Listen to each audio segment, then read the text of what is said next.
le jour de mon anniversaire, mon grand-père est venu me rendre visite. « As-tu aimé la voiture que je t'ai envoyée l'année dernière ?» demanda-t-il. J'ai répondu, « Quelle voiture ?» Je n'avais rien reçu. Mon grand-père s'est tourné vers mes parents, dont les visages avaient pâli, et le chaos s'est déchaîné. Je m'appelle Alexandre, et d'aussi loin que je me souvienne, j'ai toujours été l'enfant le moins aimé de ma famille. Ce n'est pas quelque chose qu'on peut ignorer, même si on essaie de faire preuve de force. Mes parents, Margarita et Jem, ont toujours eu un préféré, mon jeune frère, Estabon. Il était le fils qui illuminait leur vie, tandis que j'étais comme une ombre, il me remarquait à peine. Je n'exagère pas en disant que depuis que j'étais petit, tout ce qui était bien était pour Estabon. Les meilleurs jouets, les plus beaux vêtements, les mots d'encouragement, les sourires chaleureux, tout était pour lui. Moi, en revanche, je recevais les restes, s'il y en avait. J'ai grandi dans une maison où les comparaisons étaient monnaie courante. Regarde Estabon aussi intelligent, si charismatique, disait ma mère, alors que j'ai à peine reçu un B, tu devrais faire plus d'efforts, toi aussi, Alexandre. Mon père n'était pas mieux. Il était toujours occupé à féliciter Estabon pour tout, d'un dessin médiocre à une note moyenne à l'école. Moi, en revanche, je pouvais obtenir des notes parfaites ou gagner un concours scolaire, et la seule chose que j'obtenais était « bien, mais ne te repose pas sur tes lauriers ». C'était comme si mon existence était un inconvénient pour eux. Malgré cela, je n'ai jamais été du genre à abandonner. Quand j'ai fini le lycée, mes parents ont clairement indiqué qu'il n'y avait pas d'argent pour que j'aille à l'université. Nous ne pouvons pas tout nous permettre, Alexandre. Estabon a besoin de plus de soutien. Il a un avenir brillant, m'a dit un jour ma mère avec ce regard froid qu'elle me réservait toujours. Alors, à 18 ans, j'ai commencé à travailler dans un centre commercial. C'était un travail simple, le genre qui ne demande aucune expérience. Je travaillais dans un magasin de vêtements, je pliais des chemises, j'organisais des étagères et je souriais aux clients même quand j'étais épuisé. Le salaire n'était pas génial, mais il suffisait pour le strict nécessaire, la nourriture, quelques vêtements et une sortie occasionnelle avec mes amis. C'était ma façon de garder la tête haute, de me prouver que je n'avais pas besoin de l'approbation de mes parents pour m'en sortir. Pendant ce temps, Estabon ne travaillait pas. Il n'essayait même pas. Mes parents le justifiaient en disant qu'il était en train de trouver sa voie ou qu'il était trop jeune pour se soucier de ces choses. À 20 ans, la seule chose qu'il faisait était de passer la journée à la maison à jouer à des jeux vidéo ou à sortir avec ses amis, toujours avec de l'argent qui ne lui manquait mystérieusement jamais. Moi, en revanche, je rentrais à la maison épuisé par le travail, les mains couvertes de callosité et la tête pleine d'inquiétude, pour n'entendre que les commentaires désobligeants de ma famille. Je ne sais pas comment tu es encore à ce travail médiocre, Alexandre, me disait Estabon avec un sourire moqueur en essayant une nouvelle veste que mes parents lui avaient achetée. Tu devrais viser plus haut, tu ne crois pas? Ma mère hochait la tête en signe d'approbation, et mon père ne levait même pas les yeux de son journal. C'était comme si mes efforts ne valaient rien pour eux. Ce qui maintenait ma famille à flot, ce n'était pas le travail de mes parents car, pour être honnête, ils ne travaillaient pas non plus. Il y a quelques années, ils avaient tous les deux perdu leur emploi. Ma mère disait que c'était à cause de la crise économique, et mon père blâmait la malchance, mais la vérité est que je ne les ai jamais vus faire un effort pour trouver quelque chose de nouveau. La raison pour laquelle nous n'étions pas à la rue était mon grand-père, Antonio. Il vivait dans un autre pays, et depuis qu'il était à la retraite, il avait une pension généreuse et des économies qui semblaient infinies. Chaque mois, il envoyait de l'argent pour couvrir les factures du ménage, le loyer, les services publics, la nourriture, tout. Il payait même les caprices d'Estabon, comme ses vêtements de marque ou ses sorties coûteuses. Mes parents géraient tout cela parce que, selon eux, c'était le plus facile ainsi. Je n'ai jamais vu l'ombre de cet argent, mais je n'en ai jamais demandé non plus. J'ai toujours cru qu'il fallait gagner sa vie par soi-même. Mon grand-père, Antonio, était la seule personne dans ma vie qui semblait vraiment m'apprécier. Quand j'étais enfant, je passais mes étés avec lui, et c'était les meilleurs moments de mon enfance. Il m'emmenait pêcher, m'apprenait à réparer des choses dans son atelier et me disait toujours « Alexandre, tu as quelque chose de spécial. Ne laisse personne te faire sentir moins que rien. » Il était le seul qui me faisait sentir que je valais quelque chose.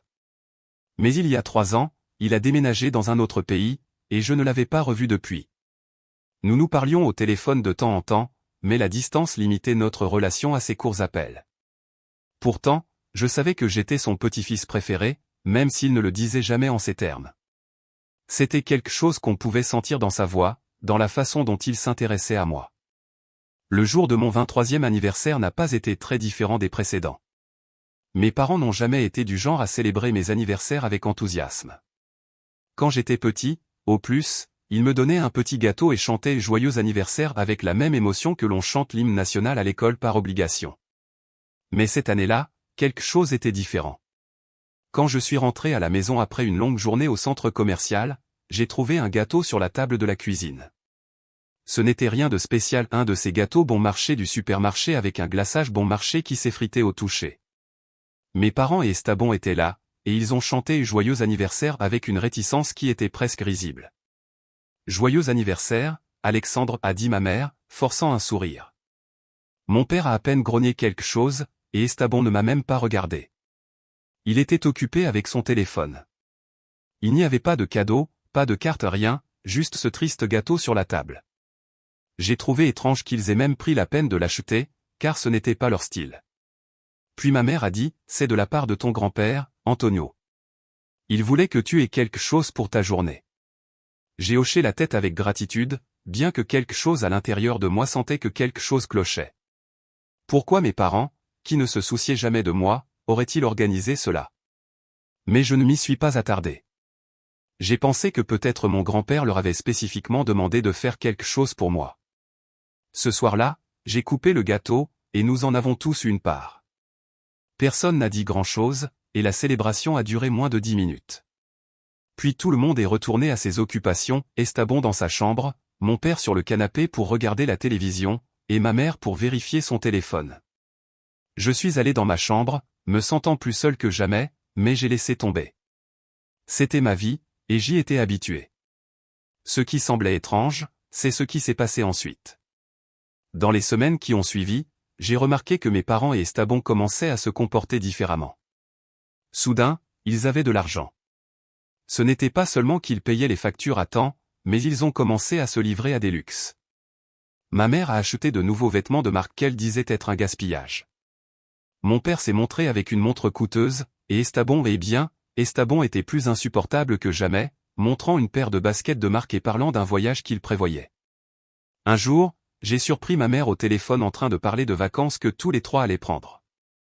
Juste nous, une petite escapade pour se détendre, disait-elle, comme si je n'existais pas. Et ainsi de suite. Ils sont partis une semaine dans un centre de villégiature en bord de mer. Ils ne m'ont même pas invité. Il n'y a pas de place, Alexandre. Et d'ailleurs, tu dois travailler, n'est-ce pas, m'a dit mon père avec un sourire que je ne pouvais pas dire si c'était de la cruauté ou de la simple indifférence. Je suis resté à la maison à faire mes quarts de travail au centre commercial pendant qu'ils publiaient des photos sur les médias sociaux, souriant comme s'ils étaient la famille parfaite. Je ne vais pas mentir, ça m'a fait mal. Mais je me suis aussi demandé d'où ils tiraient autant d'argent. Mon grand-père en envoyait toujours assez pour les factures, mais c'était différent. Antonio leur en donnait-il plus? J'ai décidé de ne pas trop y penser. Peut-être que c'était juste ça, un cadeau supplémentaire de mon grand-père. Je ne voulais pas avoir d'ennui. Une année s'est écoulée, et ma vie est restée la même, le même travail au centre commercial, le même salaire qui suffisait à peine, les mêmes moqueries de ma famille. Estabon ne travaillait toujours pas, vivant comme un roi grâce à l'argent de mon grand-père, tandis que mes parents le gâtaient comme s'il était un prince.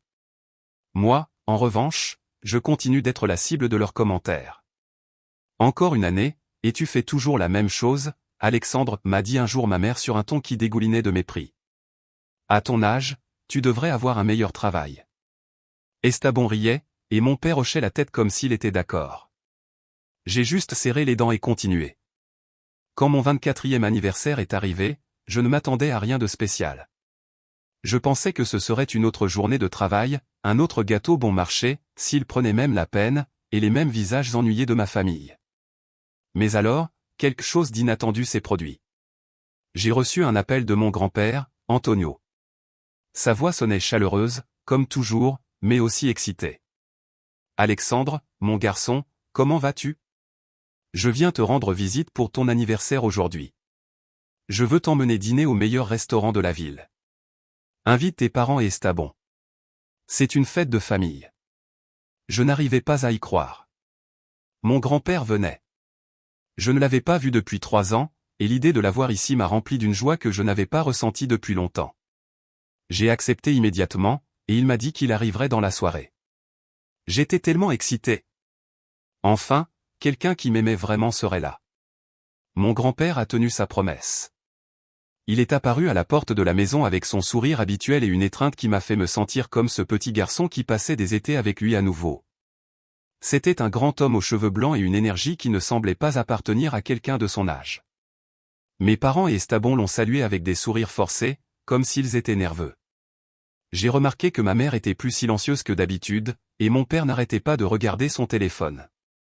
Estabon, pour sa part, a à peine salué mon grand-père et est resté dans un coin, comme s'il était ennuyé de devoir être là.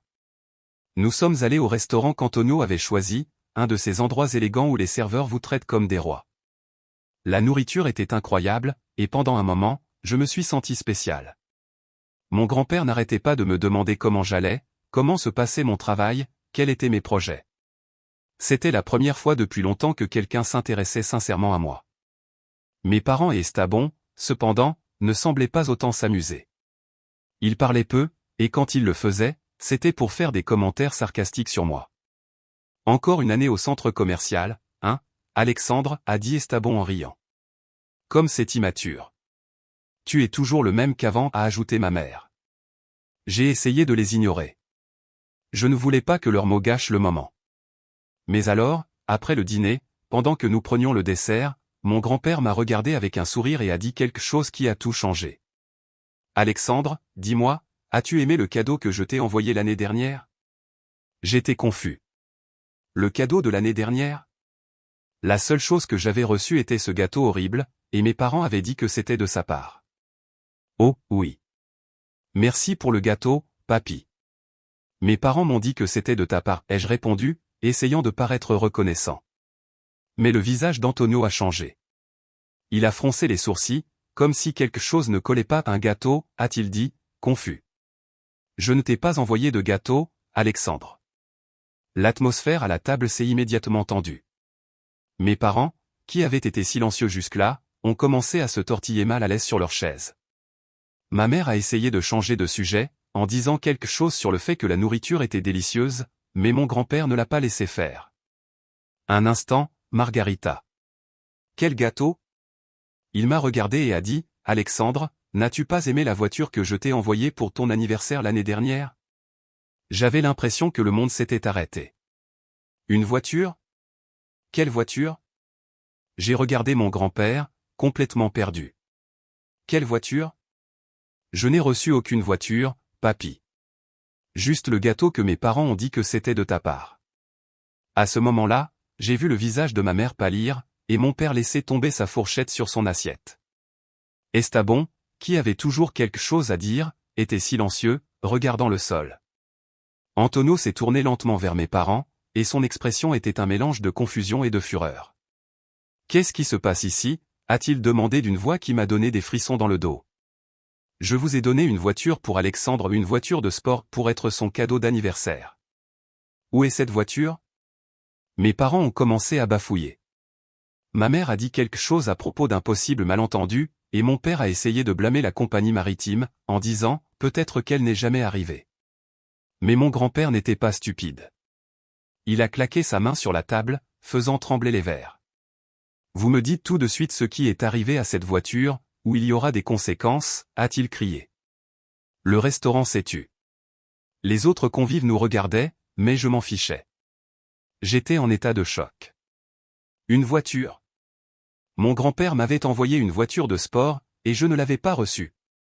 J'ai regardé mes parents, attendant une explication, mais ce qui a suivi a été pire que ce que j'aurais pu imaginer. Entre marmonnements et excuses, ma mère a finalement avoué.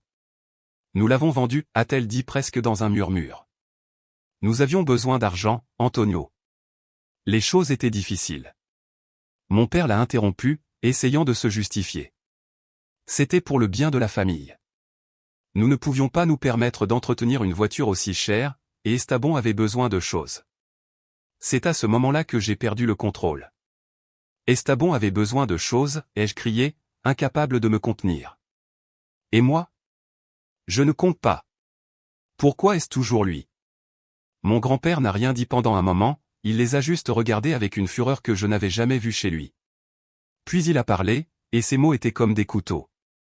Je n'arrive pas à croire que vous ayez trahi ma confiance.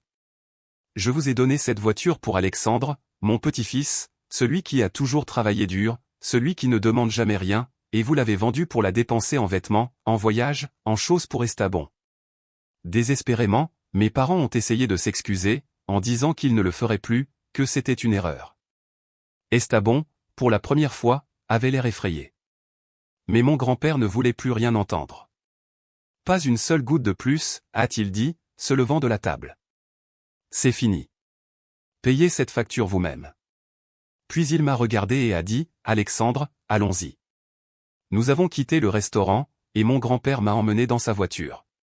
Pendant qu'il conduisait, il m'a dit toute la vérité. Pendant des années, il envoyait de l'argent pour moi, pas seulement pour la maison. Il transférait l'argent à mes parents parce qu'il leur faisait confiance. Mais maintenant, il réalisait qu'ils avaient tout gardé. La voiture de sport n'était pas la seule chose. Il avait envoyé de l'argent pour que je puisse étudier, pour que je puisse avoir des choses qui m'aideraient à m'en sortir. Mais mes parents l'avaient utilisé pour eux-mêmes et pour Estabon. J'ai réalisé il y a longtemps comment il te traitait, Alexandre, a-t-il dit. Les moqueries, la façon dont il te faisait sentir moins que rien. Mais ceci est la goutte d'eau qui fait déborder le vase. J'étais en état de choc, pas seulement à cause de la voiture, mais à cause de tout ce que mon grand-père avait essayé de faire pour moi. Je me sentais trahi, mais aussi soulagé. Enfin, quelqu'un a vu la vérité. Puis Antonio m'a regardé et a dit, « Tu ne vas pas rester ici avec eux. Viens avec moi. Je vis dans un pays où tu auras des opportunités. Je vais t'aider à recommencer à zéro. » Je n'ai pas réfléchi à deux fois. J'ai accepté. Une semaine plus tard, j'étais dans un avion avec mon grand-père, en route vers une nouvelle vie. Quand je suis arrivé chez lui, j'ai été époustouflé. C'était une immense maison avec un garage rempli de voitures de sport. Choisis en une, a-t-il dit en souriant. Celle qu'ils t'ont volée a disparu, mais celles-ci sont à toi. J'ai choisi une voiture rouge vif, comme sortie d'un film. C'était plus que ce dont j'avais jamais rêvé. Avec l'aide de mon grand-père, j'ai obtenu un emploi dans une grande entreprise. Ce n'était pas n'importe quel emploi, c'était un poste bien rémunéré avec des possibilités de croissance. Pour la première fois de ma vie, j'avais l'impression de valoir quelque chose. Mon grand-père était fier, et moi aussi. Quelques mois plus tard, mon téléphone a commencé à sonner. C'étaient mes parents et Estabon. Je n'ai pas répondu au premier appel, ni au deuxième. Pendant des semaines, mon téléphone a été rempli de messages et d'appels. Je les ai tous ignorés parce que, honnêtement, je ne voulais pas avoir de leurs nouvelles. Après ce qu'ils avaient fait de vendre la voiture que mon grand-père m'avait donnée, utiliser l'argent qu'ils m'avaient envoyé pour leur propre luxe, se moquer de moi pendant des années, je ne me sentais aucune obligation de leur répondre. Mais un soir, après une longue journée de travail, la curiosité a pris le dessus. J'ai décidé de répondre, juste pour voir jusqu'où leur audace irait. « Alexandre, c'est toi » a dit ma mère à l'autre bout du fil.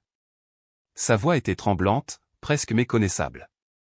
Elle avait toujours eu ce ton autoritaire, comme si j'étais une nuisance, mais maintenant elle sonnait désespérée.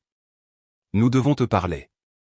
S'il te plaît, ne raccroche pas. » Je suis resté silencieux, attendant qu'elle continue.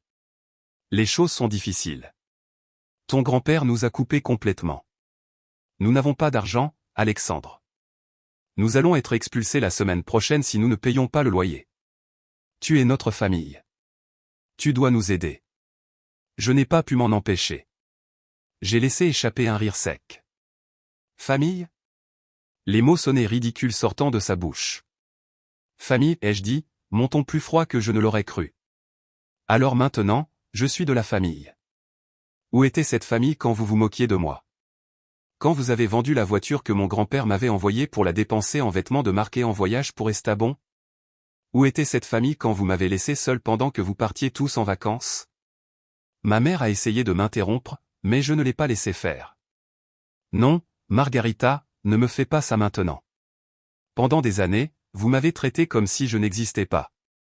Et maintenant que vous êtes en difficulté, vous vous souvenez de moi. Il y a eu un silence à l'autre bout du fil. Puis j'ai entendu la voix de mon père quand il a pris le téléphone.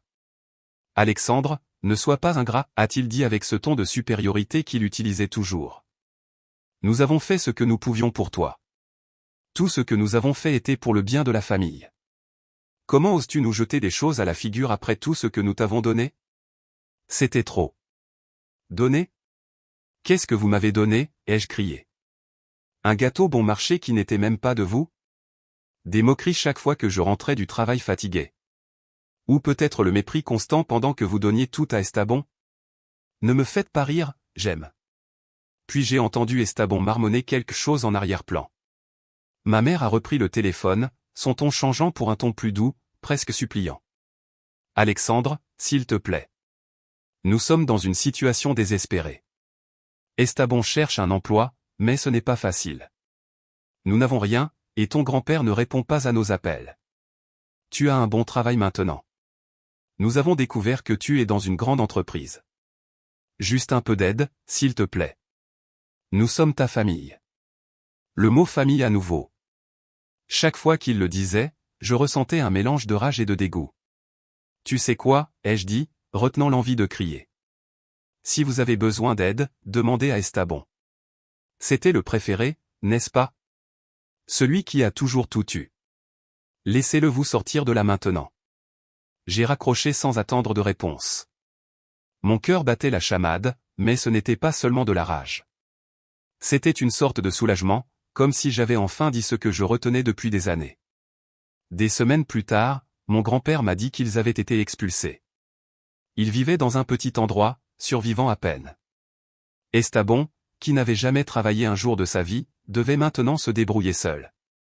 Mes parents, qui s'étaient toujours crus supérieurs, étaient dans la misère. Moi, en revanche, j'étais libre. J'avais un bon travail, une voiture incroyable, et surtout, j'avais quelqu'un qui croyait en moi.